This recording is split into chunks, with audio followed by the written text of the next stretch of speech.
Every driver has experienced this moment. You sit waiting at a red light when the road ahead is completely deserted.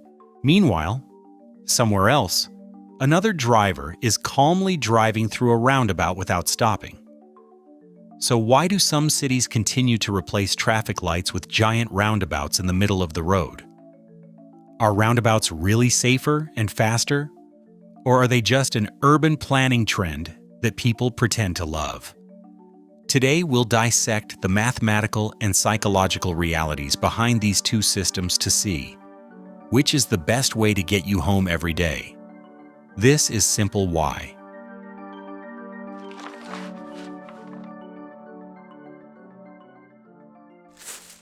Historically, Americans have preferred the clear, predictable, stop-and-go rules of traffic lights, viewing European-style roundabouts as cumbersome and dangerous.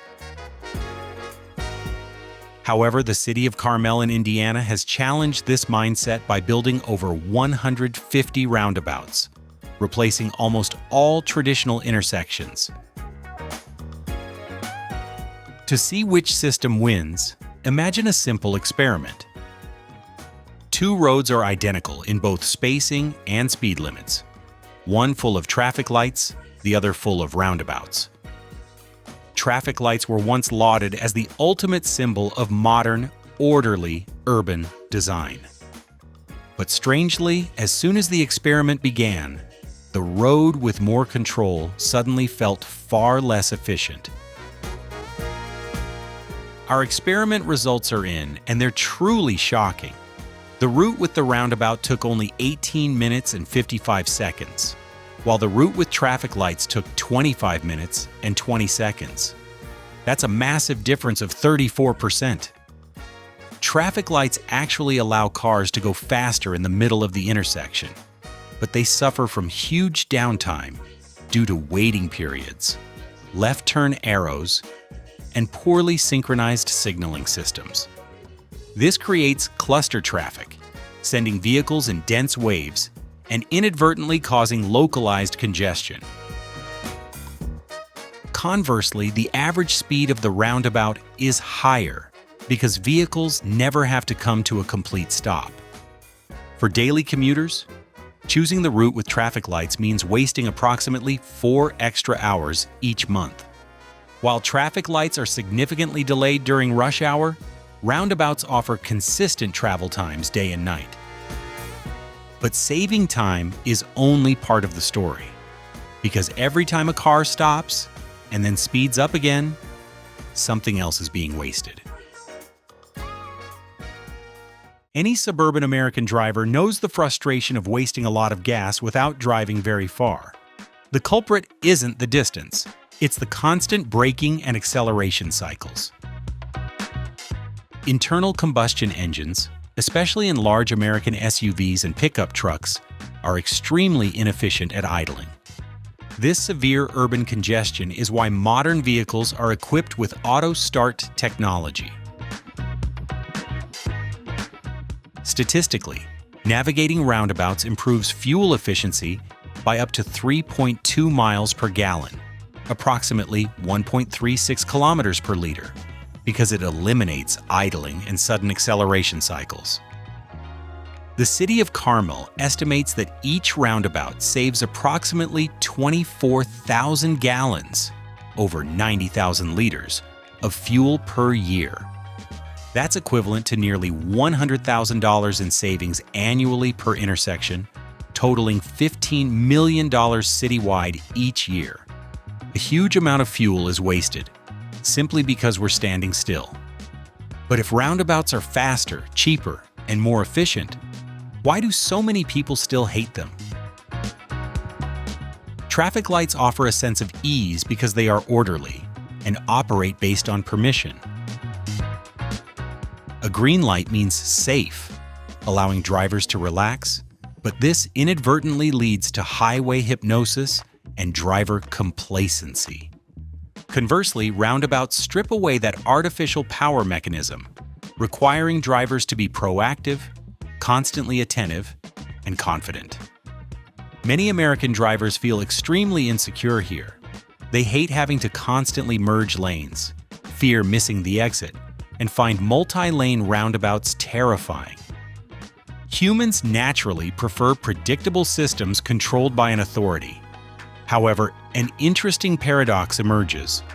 Roads that demand more attention are often far safer. In a roundabout, the dangerous urge to run a yellow light is completely eliminated, and the deadly act of running a red light is mathematically neutralized.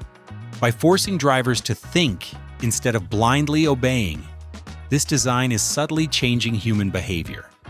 And surprisingly, this change in behavior may be the biggest reason why roundabouts reduce fatal accidents. Imagine the terrifying sound of screeching brakes at a busy intersection.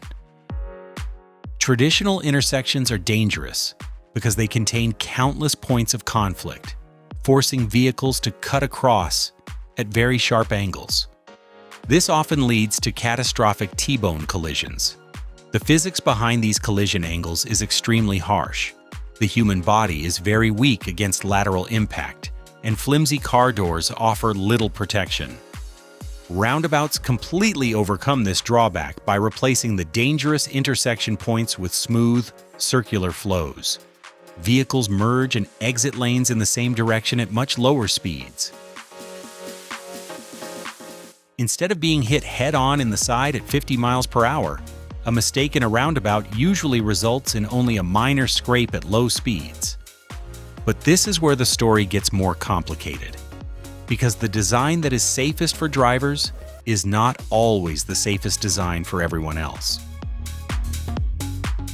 While drivers greatly benefit from roundabouts, pedestrians face a completely different reality. Traditional traffic lights are generally much more pedestrian-friendly, providing clear crossing signals, protected turns, and priority time slots for pedestrians to cross first. In contrast, roundabouts often lack these clear signals, forcing pedestrians to cross the road relying on faith and observing the driver's gaze. For the visually impaired, navigating these curves is extremely difficult, as they rely heavily on the sounds of stopping vehicles to know when it is safe to cross. Furthermore, multi-lane roundabouts create dangerous yielding problems. When a driver stops for a pedestrian, the vehicle in the adjacent lane may not see them. It proves that roundabouts are not a perfect, all-encompassing solution in a car-centric infrastructure system, because different groups will experience the road in completely different ways. And that leads to an even bigger realization. This debate, from the beginning, never stopped at intersections. For decades, America has built its suburbs entirely around automobiles. This car-centric approach has created massive, oversized intersections, generating constant noise, extreme stress, and enormous dead spaces within our communities. However, roundabouts are a powerful urban planning tool used to reverse this trend. By replacing giant traffic lights, cities like Carmel have finally been able to design narrower, safer roads, reducing the feeling of spontaneous suburban urbanization and significantly improving neighborhood aesthetics. This is a deliberate shift toward walkability and a people-first design, making the area look completely different from a typical American suburb. The silhouettes of these concrete circles are a clear indication that modern cities have finally begun to rethink the possibilities of daily commuting. Perhaps the real question was never whether roundabouts are better than traffic lights. The real question is, what kind of cities we actually want to live in. If you've got a topic you want us to look into next, leave it in the comments, and if we pick yours, we'll give you a shout out. Hit subscribe so you don't miss the next one.